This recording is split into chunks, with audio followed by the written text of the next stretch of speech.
conversar. Vou como é que tá a minha bateria aqui. 70, tá bom. Dá para ir.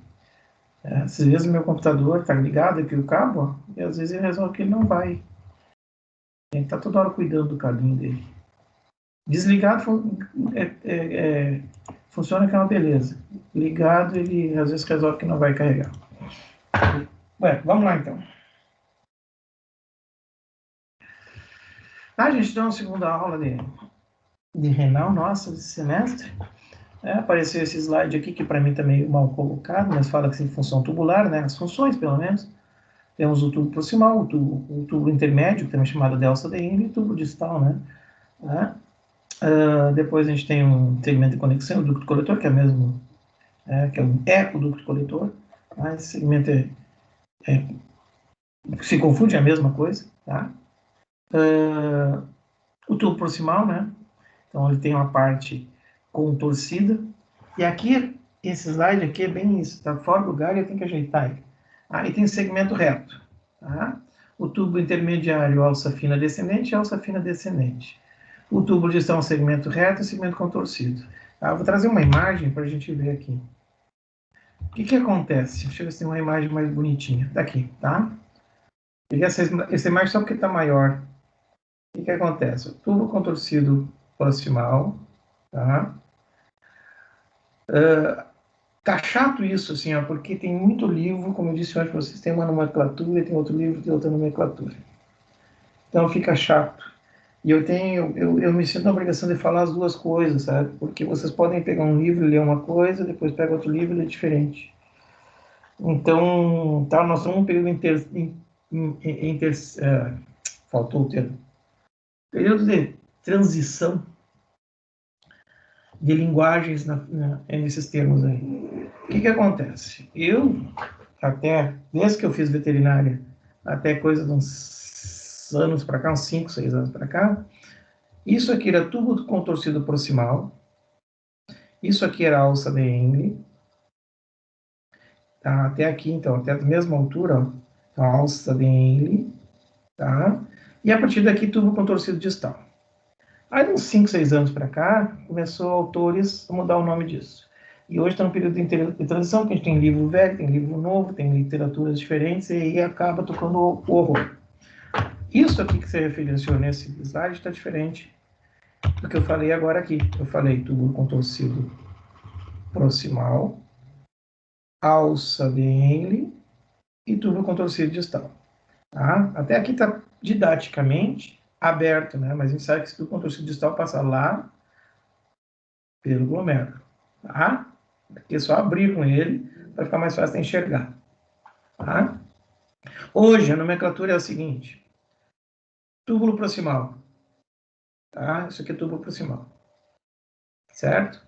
Tudo isso aqui é tudo proximal. A partir daqui, ó, essa partezinha reta, tá? Então aqui é túbulo proximal. Tudo isso aqui é tubo proximal. Então, tubo proximal contorcido, tubo proximal reto. Segmento intermediário é só o que está fininho. Aí tubo distal reto e tubo distal contorcido. Tá? Isso aí gera uma confusão depois, porque tu não sabe se está absorvendo num lugar e no outro. Então, para a gente não ficar se perdendo em termos, eu vou usar o termo antigo, que ainda tem muito termo, muito livro com isso. Tá? E eu até vou corrigir, eu não quero corrigir porque tem que mostrar esses nomes. Tá? Por que acontece? Quando eu falar hoje, se der tempo de mecanismo de reabsorção por contracorrente, que é o que acontece aqui na alça de Henle, tá? Acontece na alça de Henle, eu vou falar para vocês o segmento descendente da alça e o segmento ascendente da alça. No segmento ascendente, a gente tem um pedaço, uma parte fina e outra grossa. Tudo bem. Só que o termo novo, eu teria que dizer que no segmento intermediário descendente, segmento intermediário ascendente, segmento espesso, ou melhor, o segmento reto do tubo distal. É tão horror que às vezes tu não sabe se aquela reabsorção está acontecendo na alça ou está acontecendo no tubo, e é a mesma coisa, só que mudaram de nome. Então, desculpe perder uns 2 minutos aqui da aula falando disso, mas é chato esse negócio, estão mudando a nomenclatura. Tá? Então, são esses segmentos aqui. O túbulo proximal, tá? Então, seria túbulo contorcido proximal, esse segmento reto, e esse segmento reto, tudo fazem parte da alça de Henle. Certo? Bom, isso aqui é a alça de Henle. Tá? E o túbulo contorcido distal. Isso é a nomenclatura que existia. Aí resolveram pegar as partes retas e botar, tirar da alça de Henle e botar para os tubos. Tá. Com os anos resolve mudar de novo, né? Bueno, tá? E o ducto coletor tem a parte que está mais na córtex, na medula e lá profundamente na papila. Então a gente vai ver néfrons que tem um tubo coletor bem curtinho, né? Que são aqueles néfrons corticais, tá? Ah, no ducto coletor não, nossa, desculpa, falei besteira. Desculpa, eu estava pensando, nossa, ele e vi isso aqui.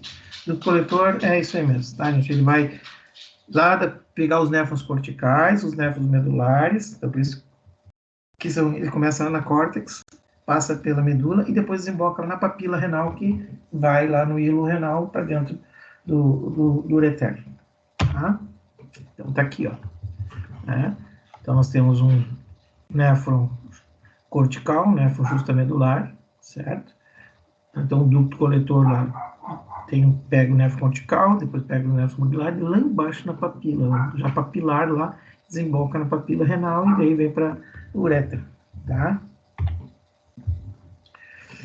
Então eu disse para vocês, eu pensei que nós chegamos aqui, eu falei tudo, depois eu vi esses dois slides aqui e vi que agora nós vamos falar de filtração, porque eu já falei praticamente quase tudo ontem, né? Mas é isso aí. Tem uns slides que mostram melhor aqui, então.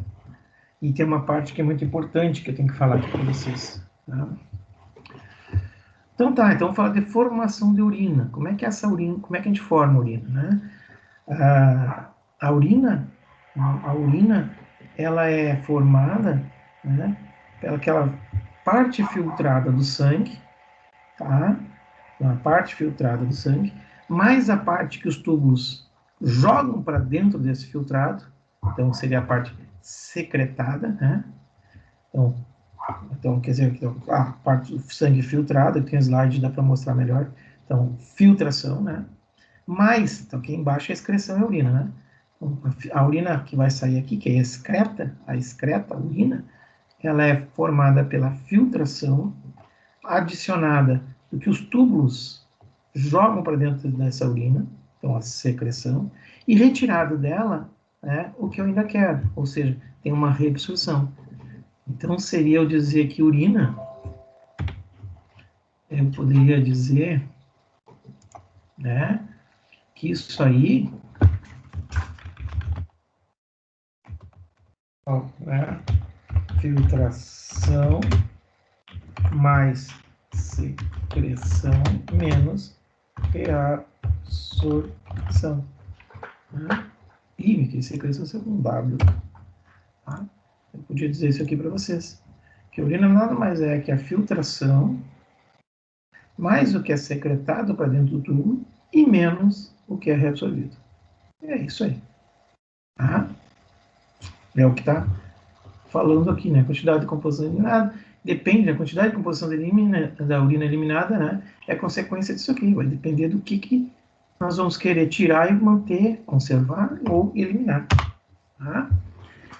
Então, a filtração se dá, como mostrando que a filtração é no glomérulo, certo? E as outras duas, secreção e reabsorção, se dão nos tubos. Então, filtração no glomérulo, e cada segmento tubular a gente vai ter também outras ações. Por exemplo, reabsorções ou secreções. Reabsorções, e tem secreção também, não está aparecendo, né? Tá? Principalmente de íons, tá? A gente vai falar depois. Reabsorções está só referindo a água aqui, mas tudo bem. Tá? E reabsorções e secreções para dentro do tubo. Tá? E depois no ducto coletor também. Essas reabsorções e secreções, que a gente fala de urina concentrada, você vê que são muito ligadas à presença ou não do hormônio antidiurético. Bom, mas enfim, é só para mostrar para vocês que assim como o glomérulo tem uma ação, uma função... Era quieto, rapaz. Os túbulos também. Os túbulos também têm muita função na formação urinária. Vai. Aí tá só incomodando. Desculpe, gente, tirei o filho aqui dentro da sala. Ué. Então tá aí, ó. O glomero, né, o corpúsculo renal, então uma arteríola aferente chega, capilariza, se forma os capilares glomerulares, que são aquela barreira de filtração de endotélio, membrana basal e podócitos, certo? Se anastomose, ou seja, junto de novo, forma uma arteríola eferente. Então, nós temos os capilares glomerulares. Essa arteríola eferente vai se capilarizar pela região dos túbulos. Então, vai ser os capilares peritubulares, certo?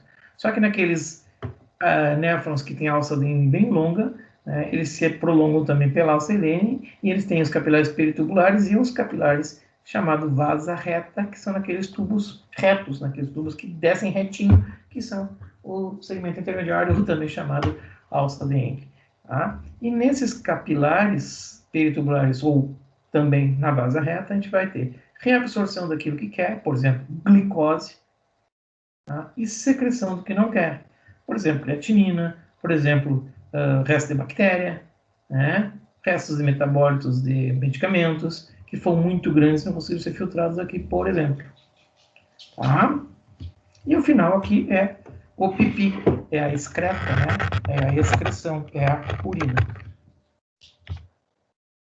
Tá?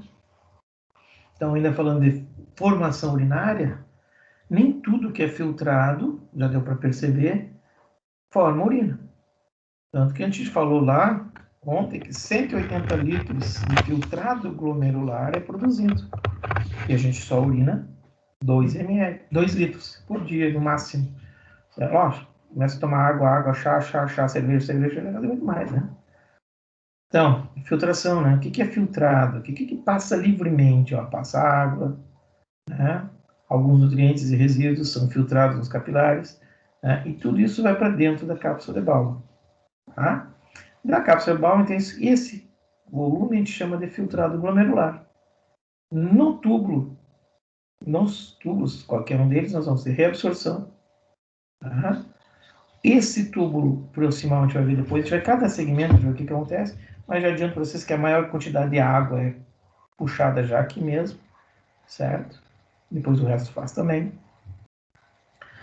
Na alça do néfron, né, a alça de Henle, nós podemos concentrar a urina, por isso que eu disse para vocês ontem que quanto mais néfrons com alça de Henle longas, maior a capacidade do animal de concentrar a urina, né, conseguir manter mais líquido. Tá? Como tem um exemplo, aquele ratinho canguru do deserto, que parece um esquilinho, aquele bicho praticamente mora no deserto e não toma água nunca. Todo o líquido que ele precisa é de alguma frutinha que ele encontra ou de insetos que ele consegue ingerir. Né? Então, o líquido que ele toma é esse. Quando acha uma coisinha d'água, você faz festa. Se achar uma vida inteira. Em compensação, a urina dele é um cristalzinho. Ele faz um xixi, um grãozinho de pedra, uma pedrinha. De tanto que concentra, né? Puxa toda a água de volta. Tá? E aí depois nos tubos a gente também secreta, né? Resíduos que não foram filtrados, né? Tá? E aí essa região aqui também consegue fazer maior concentração, é o duto coletor, né? Quando a gente tem hormônio antidiurético. Vai ver tudo por partes. Mas, de novo, um outro slide falando a mesma coisa. Filtração aqui. Reabsorção. E por que eu digo reabsorção e não absorção? Porque é diferente? É. Se eu disser absorção no rim, está errado? Eu não vou dizer que está errado, mas fica feio. Por quê? Porque a gente absorve água no trato digestório. A gente toma água, né? Ingere água, bota água na boca, ingere, deglute essa água, ela vem pelo esôfago, chega no estômago, vai para o intestino, e no intestino ela é absorvida. Tanto o intestino delgado quanto o grosso ela é absorvida. Então a gente absorve a água. Aí eu filtro o sangue, né? Absorve a água, ela vai para a corrente sanguínea, está no sangue. Já viu que a água é um componente sanguíneo, né? 55% do sangue é plasma, o resto é células. E desses 55% do sangue que é plasma, quase que 98% é água. Tá? Então, 50% do sangue, eu posso dizer que 50% do sangue é água. Certo? Se vocês perderem água demais, vocês vão concentrar o sangue e vão desidratar. Então, se tomarem água demais, vai ter muita água, o sangue vai estar diluído, então o rim mantém essa água. Ele vai filtrar mais ou menos, também dependendo da pressão, mas enfim, o que for filtrado, por exemplo, a água pode ser reabsorvida, e agora ela é reabsorvida porque ela já foi absorvida antes no trato intestinal. Então, vocês tomam água, ela é absorvida no intestino de vocês, entra a corrente sanguínea, e depois ela é filtrada, o sangue é filtrado aqui, a água é filtrada e é para ir embora. Não, não vai embora, reabsorve a água. Tá? Então, por isso que a gente chama esse no rim de reabsorção e não de absorção. Bueno, e aquilo que a gente não conseguiu filtrar, né? Aquilo que eu queria que fosse embora, mas o poro não deixou, a carga elétrica não deixou, enfim, ele vai pelo tubo e no capilar peritubular ele vai ser secretado. Então vai ter secreção. E como eu disse para vocês, então a urina, né, nada mais é que filtrado mais secretado menos o reabsorvido. Olha aí, ó. Tá? Volume de plasma entrando na arteríola aferente, 100%. Tá? Então entra aqui e sai 80%, quer dizer, cerca de 20% foi filtrado. 20% é tudo que entra é filtrado, por causa dessas barreiras. Tá? Muita coisa aqui é secretada e reabsorvida, né? Então, mais ou menos, né? Menos que 19% do fluido é reabsorvido. A mais que 19% menos, maior, né? Nós temos uma reabsorção maior, reabsorvida. Volta para esse quadrinho. O quadrinho podia estar fora daqui, né? Está atrapalhando aqui a ideia. Parece que ele está sendo secretado, né? Vou tirar esse quadrinho daqui e botar ele para fora, botar ele para cá. Fica mais bonitinho. Ah, é que o desenho estava ali, por isso que eu escrevi em cima. Então deixa o quadrinho lá. Tá, vamos de novo. Vai que a setinha vem aqui e diz, ó, maior, né? 19% que é reabsorvido. Então, 20% do volume do sangue é filtrado, 19% é reabsorvido, então, quer dizer, 1% só é urina. Tá? Tudo que entra para ser filtrado, 1% forma urina. Certo? Plasma, né? Então, tá aí as forças, né? Taxa de filtração, quantos ml por minuto, enfim. Tá aqui o cálculo que demonstra por que é 20%. Enfim, não precisa fazer, que nós vamos ser professor de matemática, não ser veterinário.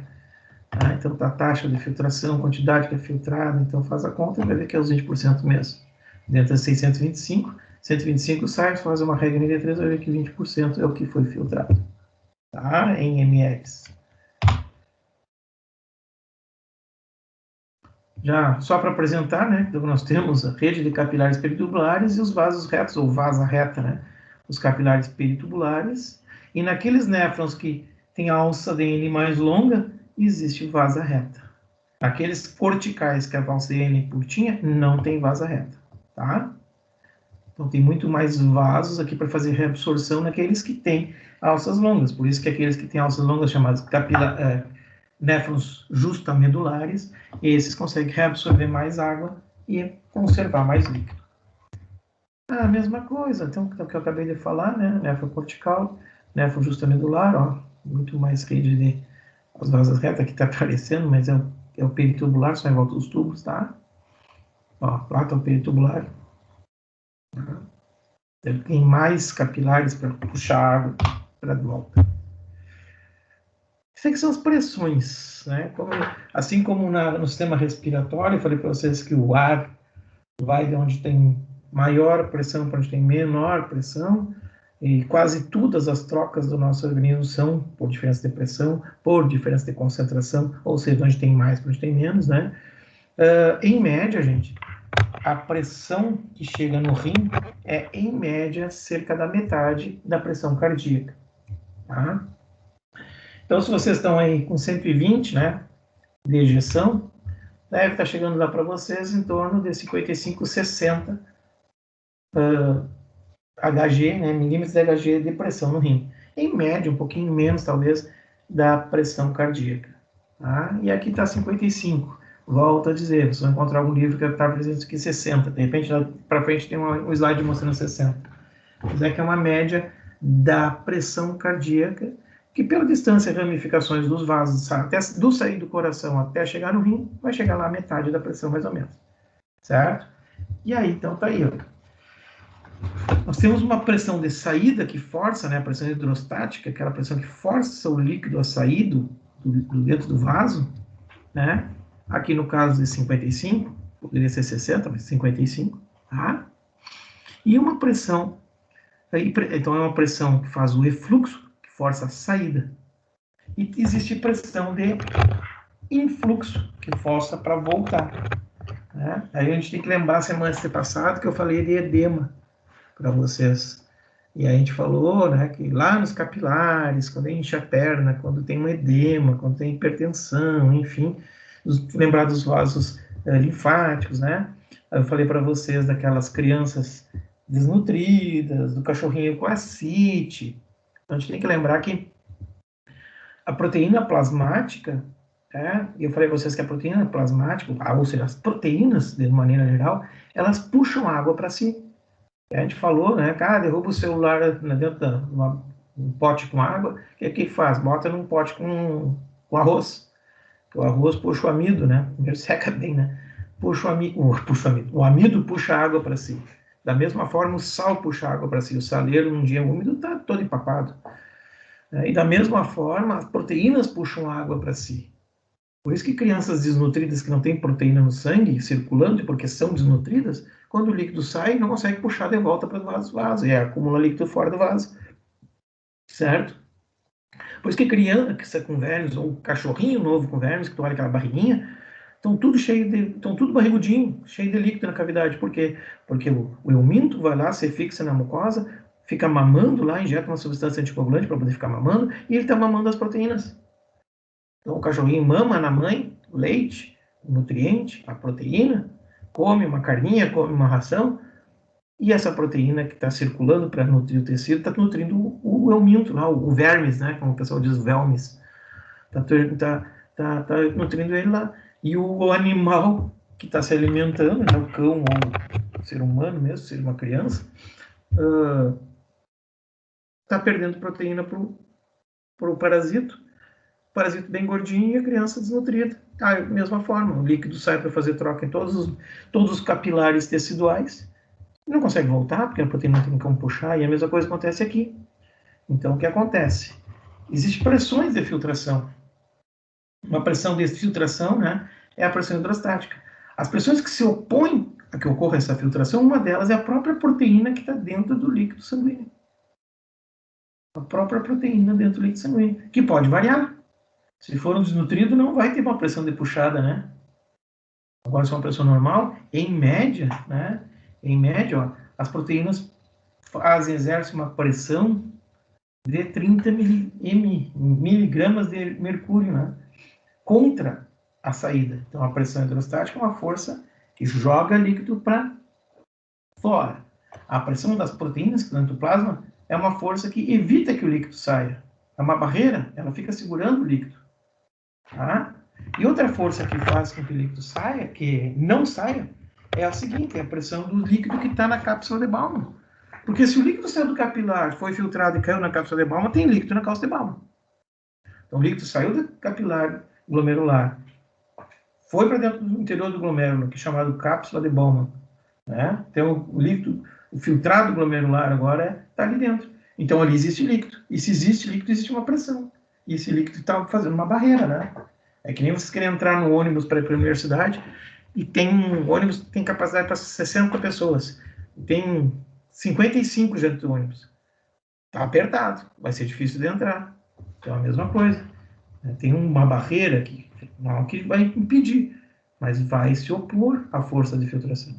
Enfim, existem forças que promovem a filtração e forças que tentam evitar essa filtração. Ah, então aqui embaixo está 55, menos aqueles 30, né? Então o que que é? 30 com 15 dá 45, menos os 30 mais 15, né?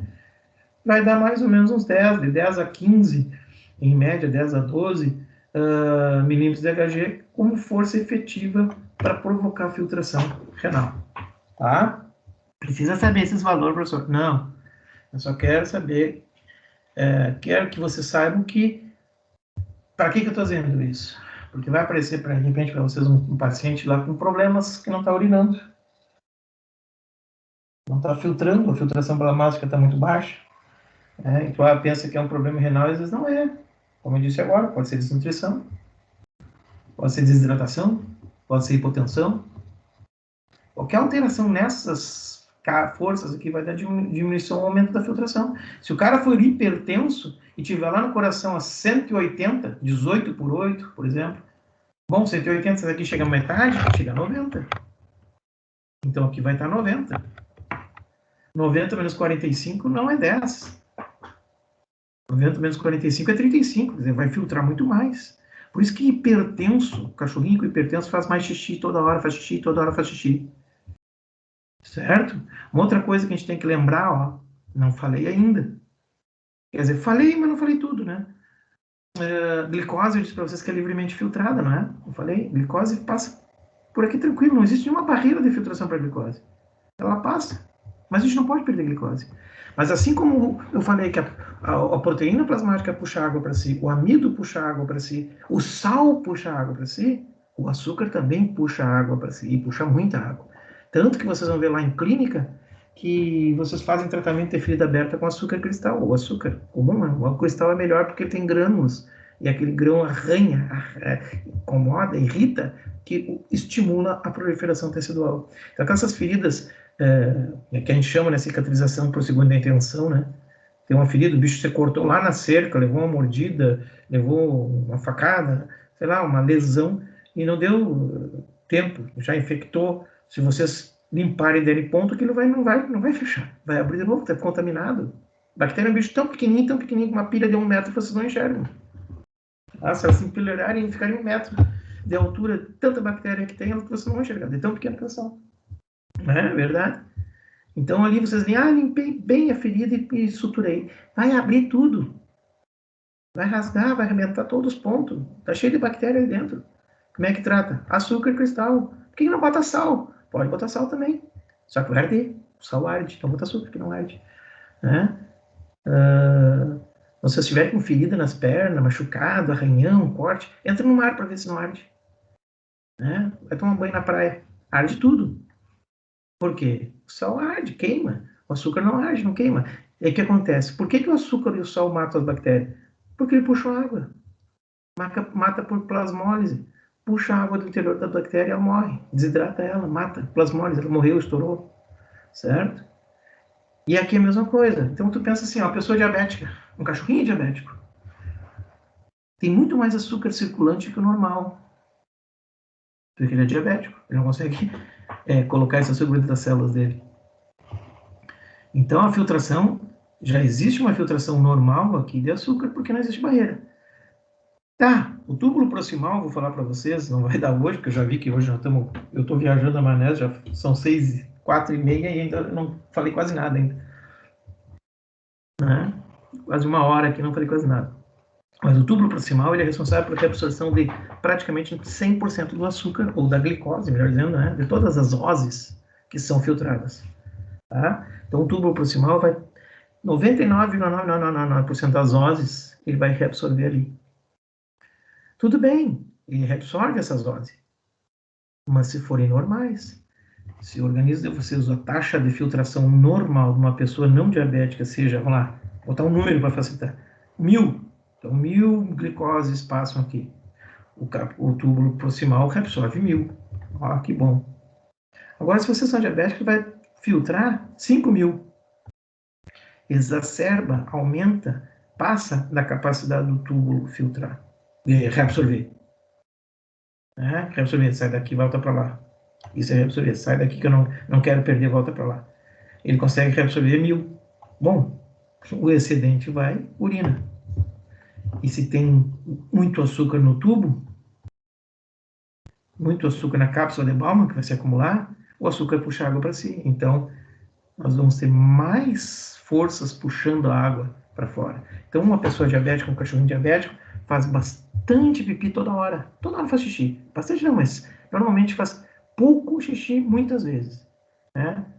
Pouco xixi muitas vezes. Toda hora vai se agacha e faz uma cadeirinha. Minha cachorrinha aqui, eu estou falando isso porque minha cachorrinha é diabética. Ela vai lá e faz xixizinho. Dali 10 minutos ela vai e faz xixi. Dali 5 minutos ela vai e faz xixi. Toda hora. Toda hora. Toda hora. Tá? Por que isso? Porque o açúcar puxa a água e a água vem de atrás e vai fazer isso. Então, o que é que eu quero que vocês saibam? Que esse valor do filtrado, a taxa de filtração glomerular, pode ser alterada por N coisas. Tá? Ah, é 55, é 30, é 15, é 10, é 80. Interessa o valor. Tá? Tem um valor normal. Se aumentar ou diminuir, tem alguma encrenca. Vamos investigar. Ah, pode ser hipertensão, pode ser hipotensão, pode ser desnutrição, pode ser diabetes, pode ser excesso de sódio, pode ser desequilíbrio iônico, pode ser problema na vitamina D, pode ir um monte de coisa, certo? Então tá aqui, ó, as mesmas cargas, a 55, para que saia para a cápsula de Bowman, e outras forças impedem que saia, então uma taxa efetiva de 10, né, que está lá.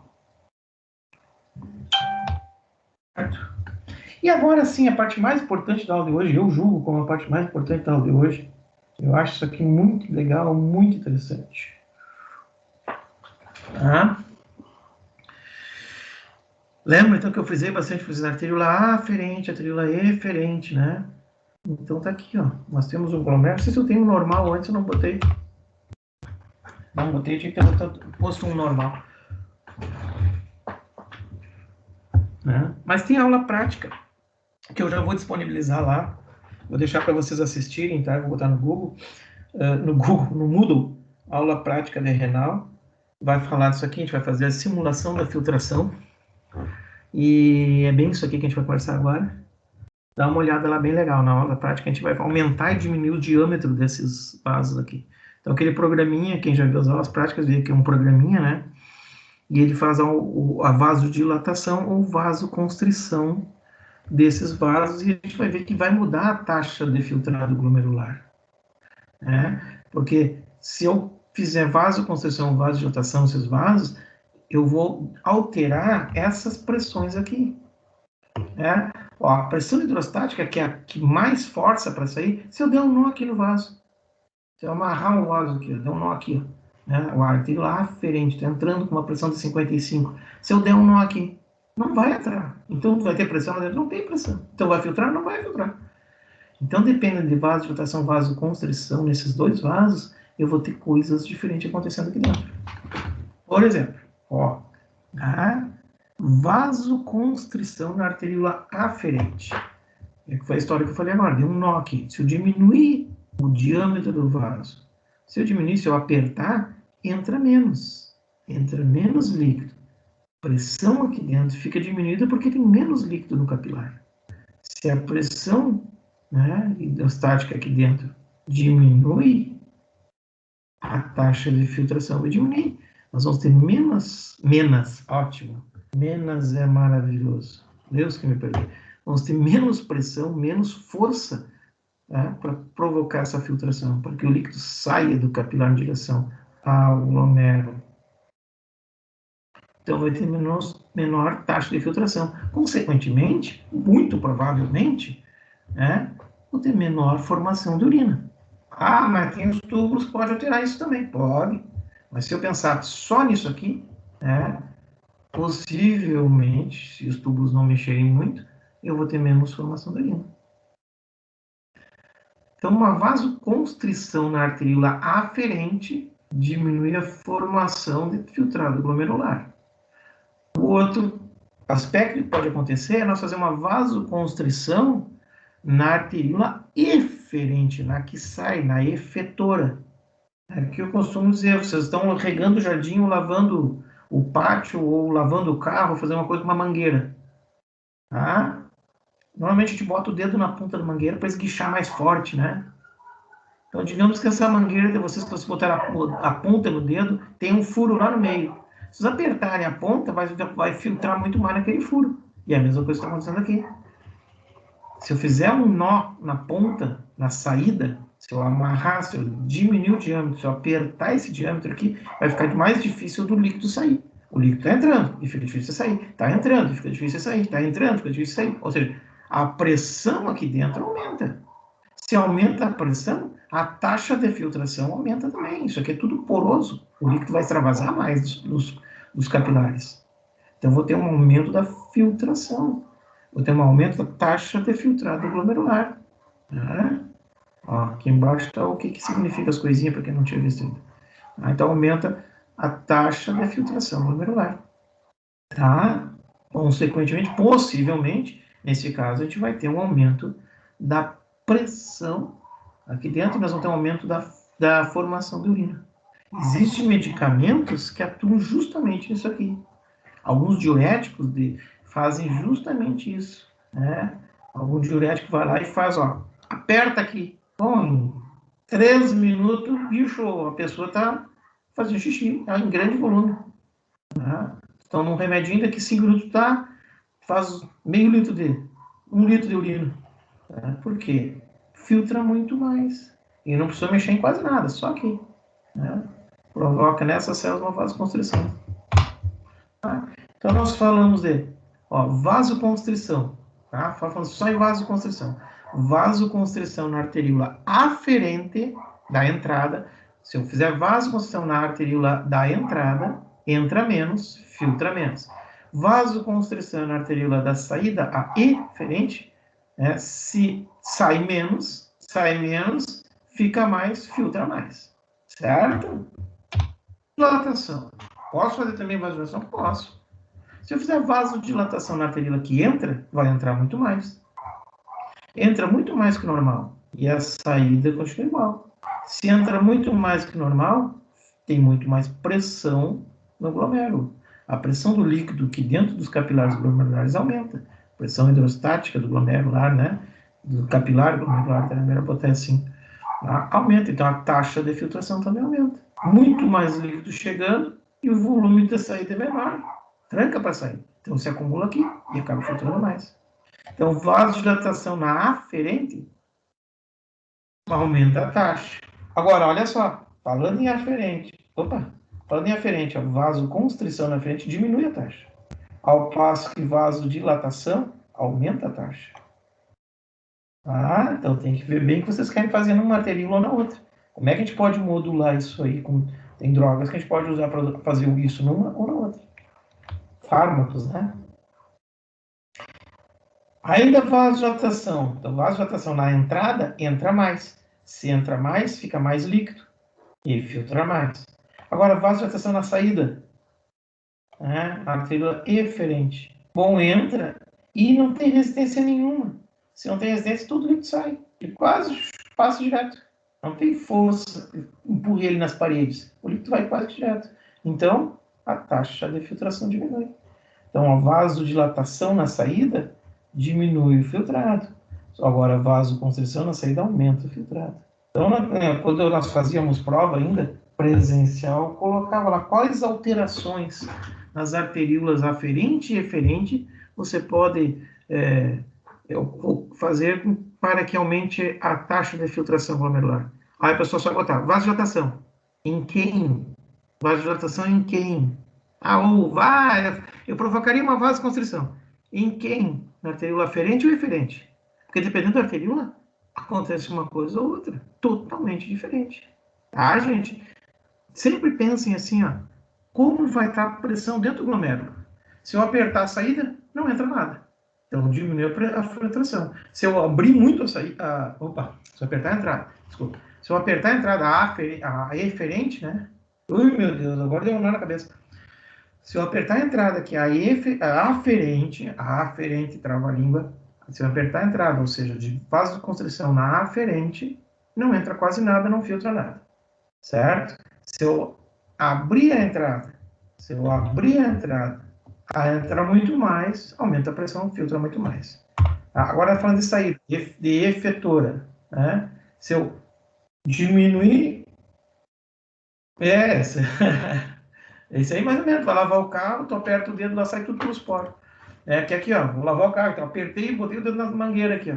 Os furinhos vão filtrar muito mais. Então, se eu der um nó na saída, a pressão aumenta dentro do vaso, filtra mais. Agora, se eu liberar a saída, pô, não tem pressão aqui dentro, filtra menos.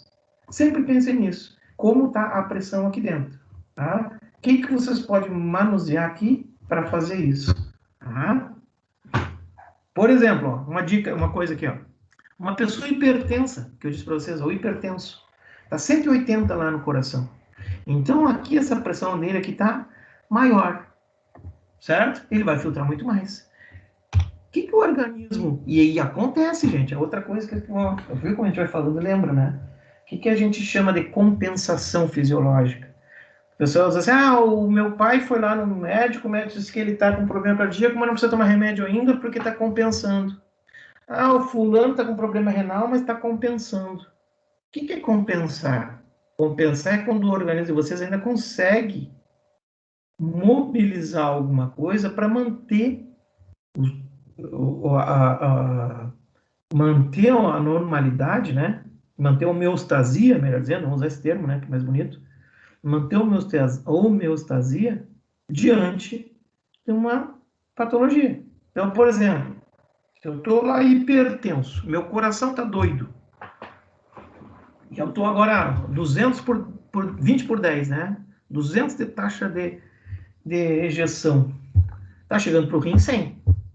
Se está chegando para o rim 100, a filtração está muito aumentada.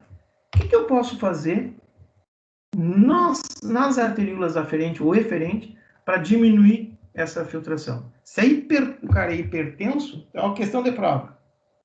Em caso de hipertensão, o que você poderia fazer nas arteríolas aferente ou eferente para compensar o filtrado glomerular?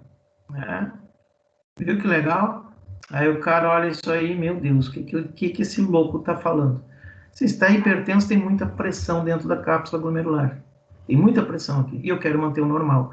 Se tem muita pressão aqui, o que eu tenho que fazer? Diminuir a pressão. Como é que eu posso diminuir essa pressão? Ou eu dou um nó na entrada, ou eu dou um nó na entrada, ou eu faço a abertura da saída. Ou seja, eu quero diminuir o filtrado, porque a filtração está muito grande. Eu quero diminuir. Ou dou um nó na arteríola aferente, né? Daí eu diminuo o filtrado, a arteríola aferente eu diminuo o filtrado. Ou eu abro mais, também diminui a filtração, a saída, a efetora, a eferente.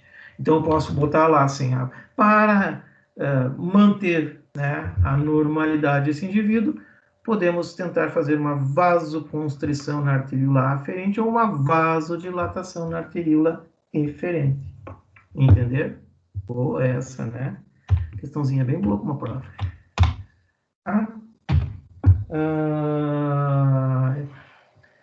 Pois é, esse slide é isso. Vamos... Vocês estão cansados? Deixa eu ver quantas que horas são. Estou bem perdido nos tempos. Como é que vocês estão, hein? Cansaram de mim? Tem aula daqui a pouco? Vamos mais 10 minutinhos só? Eu libero vocês aqui 10 minutinhos, tá? 10 minutinhos. Vamos lá. Então, vou pegar aqui o... Obrigado, gente. 10 minutinhos. Vamos pegar aqui se eu acho aula 2. Cadê a aula 2? Aula 2. Isso aqui não... Apertei negócio 2 que nem vi o que é. Tipo... Aqui.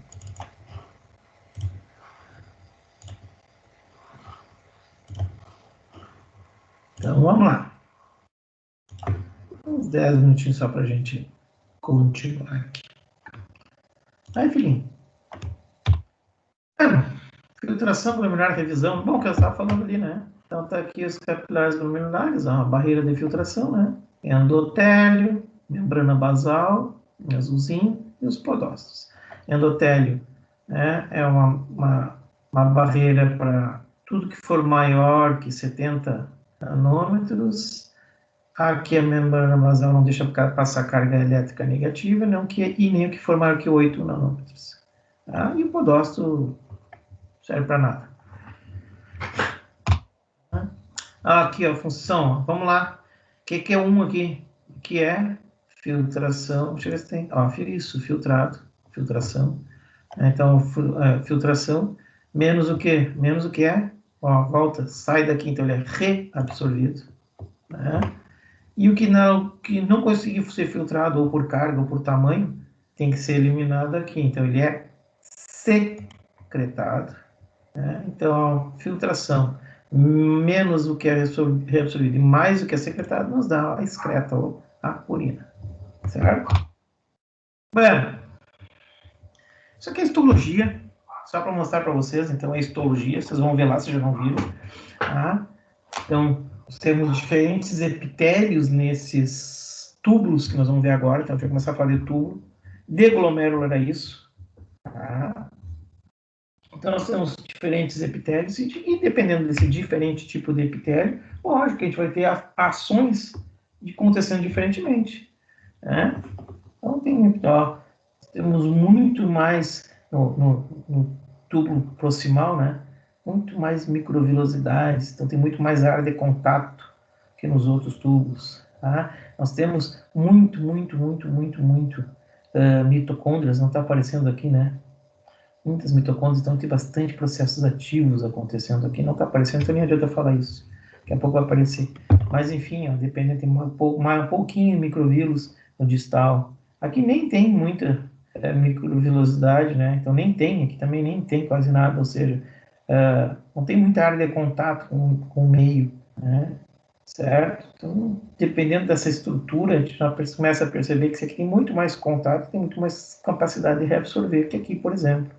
Tá? Só para mostrar para vocês que tem, então, diferentes epitélios, e isso ocasiona uma diferença do meio como é reabsorvido ou secretado substâncias e a quantidade do que é reabsorvido ou secretado em cada local. Tá? Então, tá aí, ó. Mesma coisa, ainda tá duto. Tá? O que tem esse slide aqui? O duto coletor. Ah, tá, o duto coletor, tem o epitélio do duto coletor, né? Que tem um epitélio um pouquinho diferente. Simples, o outro é colunar. Ah, tá. Então, aqui está o nosso néfron, sua cápsula de Bowman, seu glomérulo, arteríola aferente, né? A eferente, capilares peritubulares, vasa reta, enfim. Tá? Então, os néfron. Então, eles reabsorvem substâncias do filtrado glomerular, úteis para a manutenção constância do meio e do metabolismo. Transferem do sangue para a luz do tubo substâncias que são filtradas. Tá? Então, ele pega do filtrado e vem para o sangue o que eu quero e tira do sangue pro túbulo, ou pro filtrado que eu não quero, que é a secreção. Tá? Aqui, então, seria a reabsorção. Então, substância que reabsorve, aqui, secreção. Tá? Reabsorve em água, promove concentração de urina, tá? Controle de água, equilíbrio hiperosmótico. Mesma coisa. Aqui sim estão as mitocôndrias. Ó. Aqui então, mostra então lá no que eu tinha falado no túbulo proximal, né? Tem muita mitocôndria. Lembra que mitocôndria, respiração celular, né? Se tem como fazer mais respiração celular, tem mais metabolismo celular acontecendo. Então tem muito mais processos ativos acontecendo aqui. Né? Então são células que trabalham bastante. E só por isso aqui eu já sei que essa célula é uma célula bem ativa.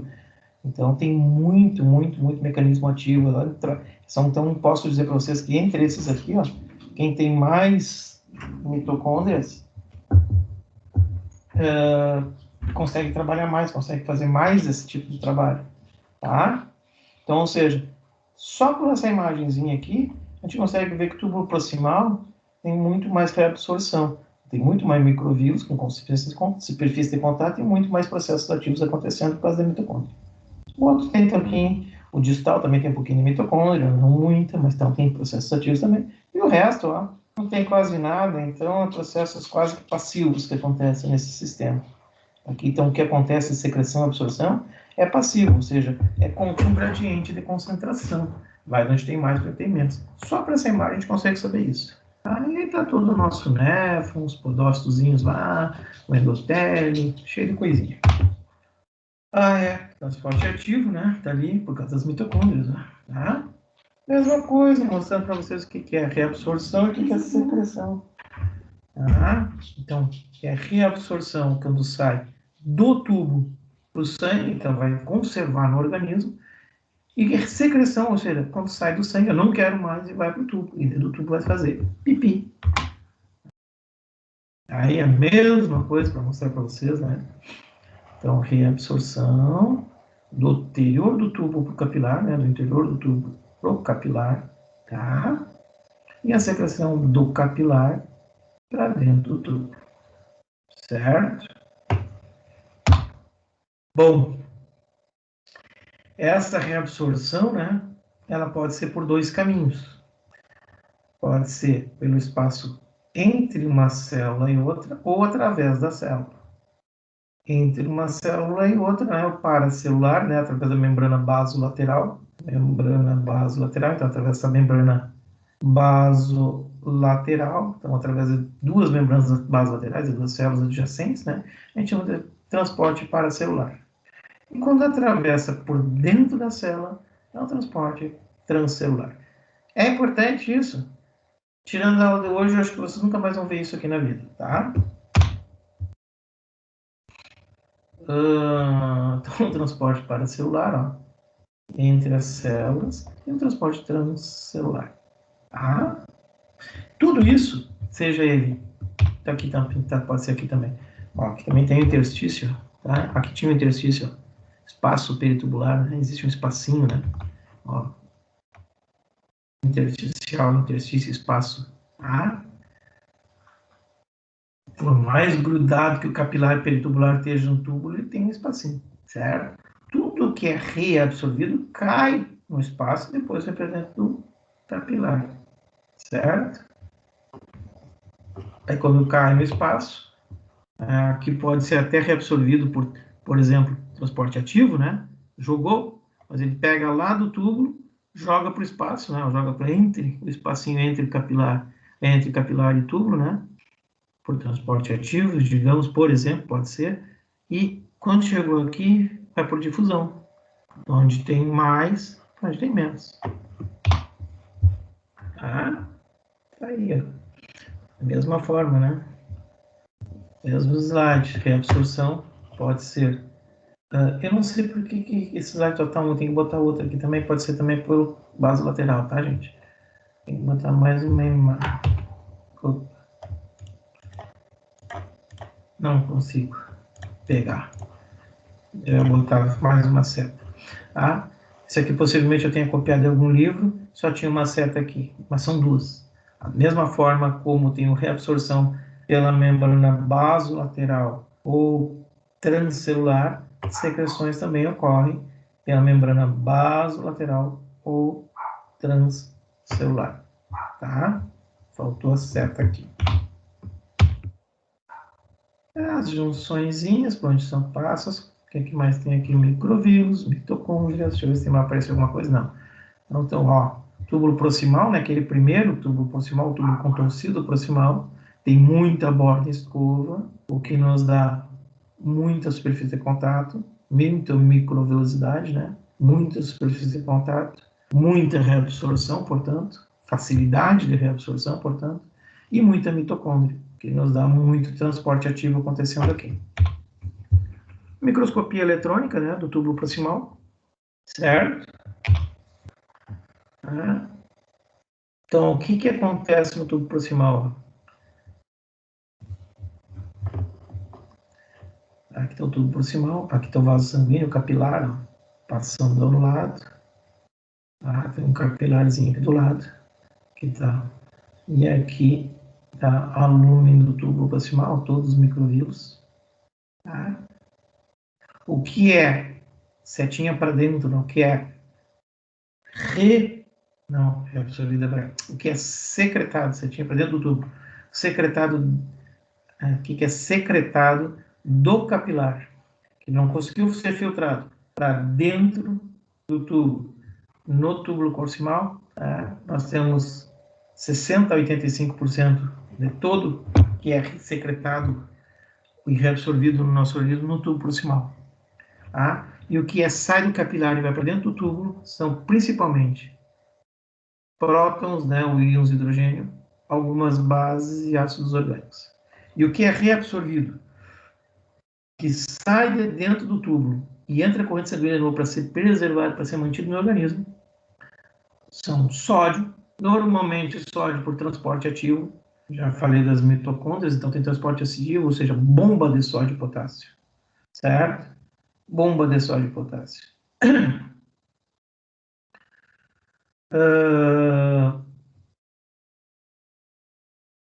O sódio se liga ao cloreto, então, transporte ativo de sódio. O sódio puxa o cloro por atração iônica, mais puxa o menos, né? Lembra dos ímãs, nunca esquece dos ímãs. Ímã polo igual se repele, polos contrários se atraem. Então, um positivo vai puxar um negativo e o negativo vai puxar um positivo. Aqui o transporte ativo é de sódio. Então, por atração iônica, o cloro vem de graça, transporte passivo. Também existe cotransporte, né? Potássio, transporte ativo, bicarbonato e sódio, bicarbonato. Alguns sódios puxam bicarbonato e o potássio puxa bicarbonato, tá?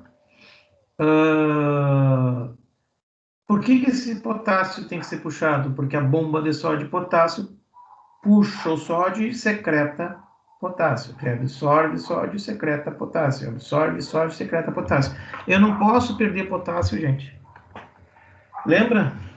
Se eu perder potássio, eu fico com pouco potássio. É lógico que eu fico com pouco potássio. Mas lembra para que serve o potássio? Para repolarização celular. E eu falei lá em sistema cardiovascular, né? Já pensou? Tá, se não tem potássio, dá cãibra, né? Ou seja, uma tetania. O músculo contrai e não consegue mais relaxar. Por isso que o pessoal já está com cãibra, come banana. Banana tem potássio, para repor potássio. Se eu perder muito potássio, eu vou começar a ter tetanias musculares, contrações musculares involuntárias, principalmente nos músculos esqueléticos. Tá? Não podemos esquecer que o coração é uma fibra muscular estriada, assim como o músculo esquelético, e vai sofrer a falta de potássio. E se der uma câimbra no coração, se der uma tetania no coração, ele para de bater. Então, eu não posso perder potássio, eu tenho que ter uma preservação de potássio. Então, existe transporte ativo também de potássio. Tá? Em maneira geral, eu quero só que você saiba mais ou menos o que é absorvido aqui. Transporte ativo, transporte passivo, não vai mudar muito a vida de vocês. Tá? Mas olha, então o sódio é ativo, puxa cloreto de graça, né? Cloro vem de graça pela atração iônica, e sódio e cloro formam sal. E há pouco eu disse para vocês que o sal puxa quem? O sal puxa água. E a água, então, vem de graça aqui no túbulo proximal. Eu tenho reabsorção obrigatória, e é esse nome mesmo que vocês estão vendo nos livros, reabsorção obrigatória e constante de água no túbulo proximal. Tá? Muita água absorvida aqui no túbulo proximal e obrigatória. Por que é obrigatório? Porque eu tenho bomba puxando sódio que puxa cloreto. E obrigatoriamente a água vem de atrás, gente. Tá? Transporte passivo e ativo de glicose e de aminoácidos. Tá? A maioria da glicose vem por transporte ativo. Tá? Por quê? Porque a glicose é livremente filtrada, ela vai chegar aqui no tubo, ela está passando nos glomérulos, nos capilares glomerulares livremente, ela vai chegar no tubo. Eu não posso perder ela. Por diferença de concentração, quando ela está em alta concentração aqui por transporte passivo, ela é puxada. Mas existem bombinhas ativas, cotransportadores de açúcar, de ose, que puxam ela ativamente. Tá? Gasta energia e puxa a glicose para não perder a glicose. De maneira que, saindo do túbulo proximal, não deve existir glicose. Então, se eu tiver glicosúria, glicose na urina, no exame comum de urina, no ECU, um ECU, exame comum de urina, se vocês fizerem um exame de urina e aparecer açúcar, glicosúria, eu tenho um problema aonde? No glomérulo ou no tubo? Tem um problema no tubo, porque o glomérulo não tem que filtrar, não tem que barrar. O problema, então, é que o túbulo não está reabsorvendo. Ah, mas é só isso que pode dar glicosúria? Não, diabetes também, como eu acabei de falar. O túbulo reabsorve, só que ele tem uma capacidade que está sendo exacerbada. Não está conseguindo reabsorver tudo que está sendo filtrado. Tem açúcar demais. O caminhãozinho leva 1 tonelada, não 5. Não consegue, não tem carga para tudo. Então, se tiver açúcar na urina, podemos pensar em 2 coisas. Diabetes. Faz o examezinho para ver se é mesmo ou não, que é mais fácil.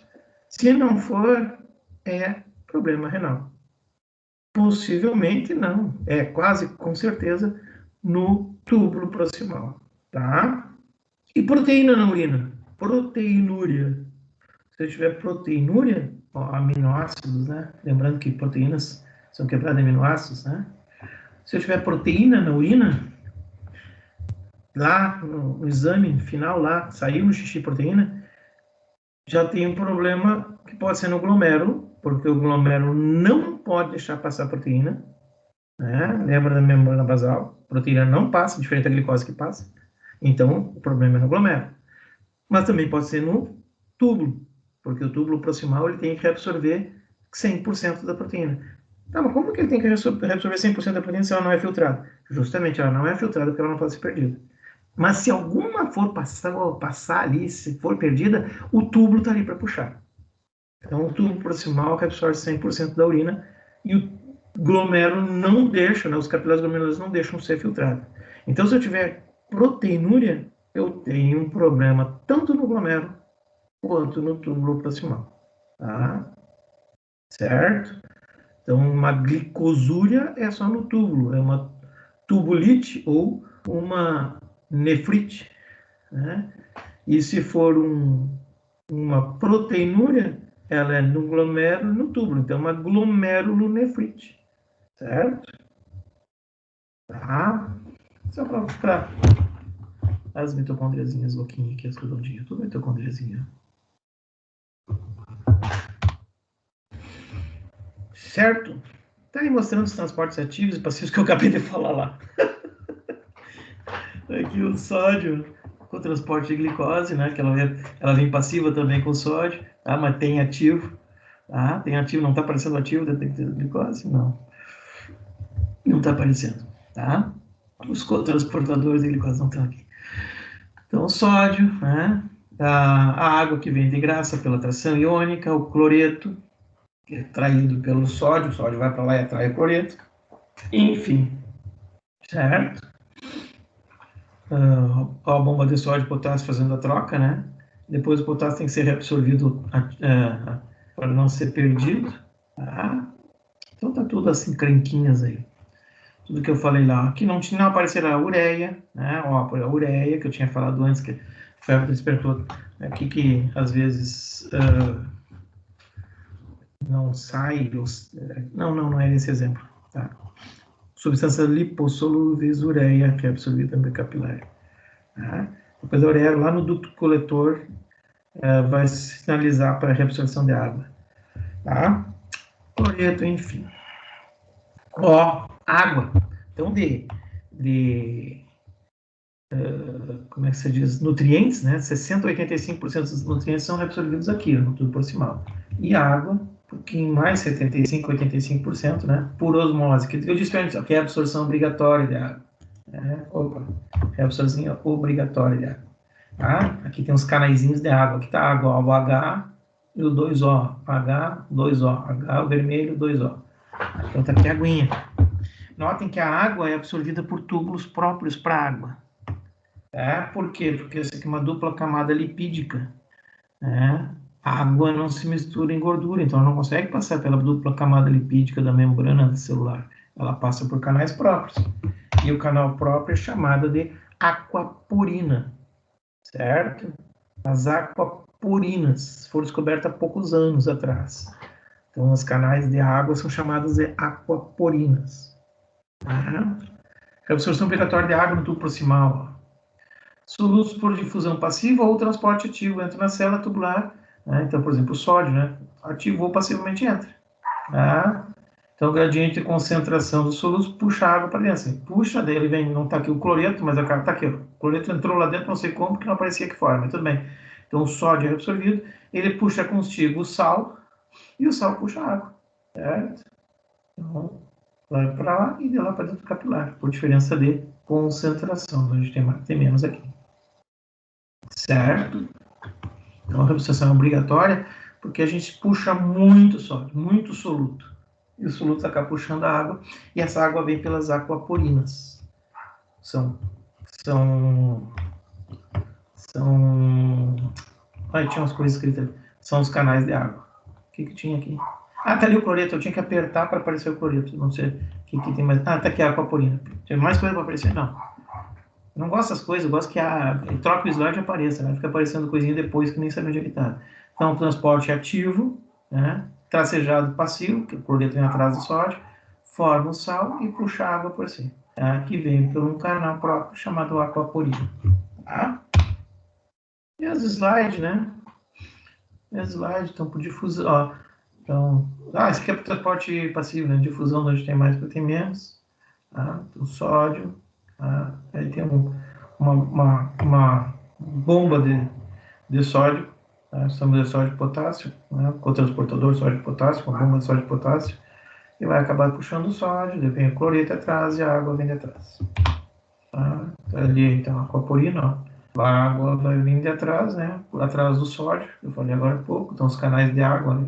H2O, pelas aquaporinas. Tá? E aqui no túbulo contorcido proximal a gente tem as AQP1, as aquaporinas 1. Existe AQP1, 2, 3 e 4. 5, 6, 7, 8 e 9. Tá? Um monte de aquaporina. Cada local tem um diferente. Não só aqui no nosso trato renal, tá? Essas que eu falei para vocês, existe aquaporina no trato digestivo, existe aquaporina em outras regiões do nosso organismo, tá? Aqui no trato renal a gente tem 4 ou 5 tipos de aquaporina, não me lembro bem, agora a gente vai ver com o fulano. É a 1, a 7, a 4 e a 9, tá? Aqui tá 7 também, não tinha visto ela. Mas aqui nós temos o tipo populacional de aquaporinas AQP1, certo? Redução de sódio tudo proximal, sódio, puxa, sódio potássio na membrana basolateral pela sódio potássio bota TPase, né? Bomba de sódio potássio. Difusão simples, por diferença de como é que é absorvido, né? Por diferença de gradiente, né? Através dos canais, difusão facilitada por proteína transportadora, com transporte um sódio, um potássio, 2 cloro. Então, que tipos de transportadores que fazem com que o sódio seja reabsorvido no tubo proximal. Né? Sabendo que o sódio, por diferença de cargas iônicas, vai puxar cloro e possível a água de volta. Tá? Precisa saber todos os tipos de transportadores? Não. Tá? Tudo que está escrito ali está aqui. Ó. Todos os tipos de transportadores que acabam atraindo e puxando o sódio e depois por com o transporte, esse sódio acaba atraindo cloreto e água para dentro do capilar. Então, reabsorção, por isso que a gente chama reabsorção obrigatória de água. Tá? Aqui está só mostrando para vocês os locais de reabsorção de sódio. A maior quantidade, como disse, né, 60%, 80% no túbulo proximal. Tá? Aí depois aqui no túbulo intermédio ou alça de Henry, a gente vai ter, dependendo dessa alça mais longa ou mais curta, né, até praticamente zero ou muito mais que isso, né? O túbulo distal de 15 a 20%, ducto coletor 5%, né? E aqui também na dependência de existência ou não de hormônio tireoide, isso aqui vai alterar, tá? Então, esses valores aqui nos outros alteram, principalmente se nós tivermos hormônio antidiurético e se nós tivermos alças de Henry mais longas, porque daí a água vai ser reabsorvida aqui e não lá. Mas o túbulo proximal é o primeiro e o maior responsável, principalmente por reabsorção de sódio, reabsorção de água, reabsorção de glicose e reabsorção de proteínas e aminoácidos, consequentemente. Tá? A proteína não é secretada nem reabsorvida da forma integral, né? São aminoácidos. Tá? Esses 4 a gente tem que saber. Bueno, cloreto vem atrás do potássio, não vou me ater muito a isso aqui, que não tem interesse, nem quero falar. Bicarbonato também vem atrás do potássio, do sódio, melhor dizendo, cloreto vem atrás do sódio, falei potássio. O bicarbonato pode vir atrás do potássio ou do cloreto, do sódio. Não vou me ater também, está aqui a bomba de sódio e potássio. Tá? Não quero mostrar isso aqui para vocês. Está aqui a absorção de bicarbonato no túbulo. Como disse, quase tudo que é absorvido no túbulo são nos túbulos proximais. O resto fica para... O que sobra fica para o resto dos túbulos. Fosfatos também 85%, potássio 80 a 90%, cálcio 70 a 70%, magnésio muito pouco é perdido e o que é perdido é reabsorvido também ali. Tá? Como é reabsorvido? Reabsorção de ureia no túbulo 60 a 40% no túbulo proximal. Tá? Filtração de ureia, reabsorção de ureia. Isso aqui, agora sim, chegando onde eu queria. Tá? Isso aqui agora, a gente vai ver que ele reabsorve ureia lá no túbulo, conserva essa ureia, ela vai entrar no capilar peritubular. Por aqui que ela é reabsorvida aqui, para entrar no capilar peritubular e depois poder ocasionar uma maior reabsorção de água, tanto na alça de Henle, quanto lá nas porções finais do ducto coletor. Certo? Essa ureia vai puxar água depois. A gente vai explicar isso aqui para vocês na próxima semana que nós falarmos, fica por aqui, que nós falarmos de tubos. Tá? Então a gente falou de sistema renal, filtração, vimos... Vou parar a gravação, já não precisa mais? Não, vou continuar. Vimos então que vasoconstrições nas arteríolas aferente e referente causam coisas totalmente diferentes. Falamos nesta aula de envelhecimento, né, que o rim é o primeiro a começar a sofrer cargas de envelhecimento e, por consequente, ele acaba causando mais bagunça no organismo da gente, tanto quanto provocando hipertensões antes da época de acontecer, acúmulos de metabólitos, como por exemplo a creatinina, e isso tudo pode lesar outros órgãos, e por isso o rim tem muito, como disse a Beatriz, né? Tem muita, como é o termo que tu usou, Beatriz? Tem muita ligação, consequência, não? O rim faltou o termo aqui. O rim é causador, né? É problemático, sei lá, na senescência, né? Ou seja, no envelhecimento. É um dos principais causadores de problemas no envelhecimento. Isso, senescência. É o senil, né? O veinho, nosso envelhecimento mesmo. Vimos então como ocorre a filtração e vimos a primeira porção do túbulo, que é o túbulo contorcido proximal.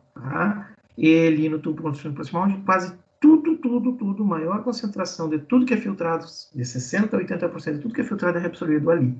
O resto, nós temos os outros tubos para reabsorver. Principal, muita coisa reabsorvida ali mas o que eu quero que vocês saibam, que é principal, é sódio, transporte ativo e passivo, traz consigo água, as águas são atraídas pelo sódio, mas não vem grudada, de mão dada no sódio, ela é atraída, e ela vai por um canalzinho próprio chamado aquaporina, e ela ali no túbulo proximal, ela é reabsorvida obrigatoriamente, ela sempre vai ser reabsorvida a água ali. Nós temos mais aquaporinas, que eu vou apresentar para vocês na próxima aula, em outros locais do néfron. Só que nem sempre elas estão funcionando. Essas aquaporinas vão precisar de alguns ativadores. Por exemplo, o hormônio antidiurético é um ativador. A aldosterona é um ativador. Então, vai provocar a abertura dessas aquaporinas. Diferente acontece com as aquaporinas AQP1, ou seja, aquelas aquaporinas que estão no túbulo contorcido proximal. Essas aquaporinas, elas estão sempre abertinhas. Elas não precisam de ninguém ativar elas. E, consequentemente, então, o sódio que está sendo reabsorvido atrai a água atrás dele. Porque em outros locais do túbulo pode até acontecer a reabsorção de sódio, por exemplo. Mas se o túbulo responsável pela passagem da água estiver fechado, a água não vem. E no túbulo proximal, então, toda aquela glicose que foi livremente filtrada é totalmente reabsorvida e todo aquele aminoácido ou algum tipo de proteína que venha a ser filtrada que não pode ser filtrado no glomérulo, mas que venha a ser filtrado, é totalmente reabsorvida também, certo?